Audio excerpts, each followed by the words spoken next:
आम ओडिशारे 12 मासरे 13 पर्व पालित हुए आउ एथि मध्यरु कुमार पूर्णिमा होची अन्यतम। आश्विन मासर पूर्णिमा को कुमार पूर्णिमा बोली कुहा जाए आउ यह शरत ऋतुरे पड़ुथबारु ताकु शरत पूर्णिमा बोली मध्य विवेचना करा जाए।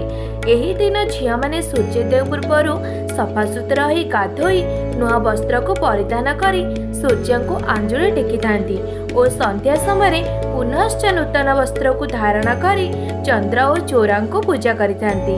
एही पूजार मुख्य होची कई फूल। पुराण रे वर्णित अछि जे तुलसी देवी जड़े पतिव्रता नारी थिली और तांका सतीत्व जोगु तांको बर मिलिथिला तुलसी रूप में पूजा पाइबा पई।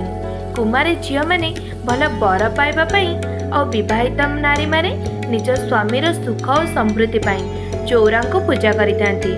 सेहीपरि ईश्वर का मध्यरे कार्तिक सबुठारु सुंदर बोली कुहा जाई अछि और कार्तिक एही दिन तारकासुर सह युद्ध करथिले और तांको सूर्योदय बोली मध्य विवेचित होइथिले।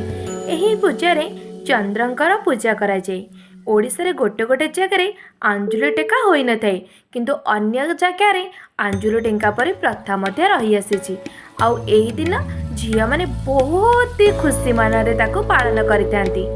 गाँठू नहीं सहर पर्यंत प्रत्येक घरे और प्रत्येक चौरा मूल दीप लगी थाए विभिन्न सजासजा होता है और जोटा कि बहुत ही खुशी मनरे झिया माने पालन करती। तो आपण मान आड़े पालन करती ना नहीं कमेंट माध्यम रे जणाई देबे।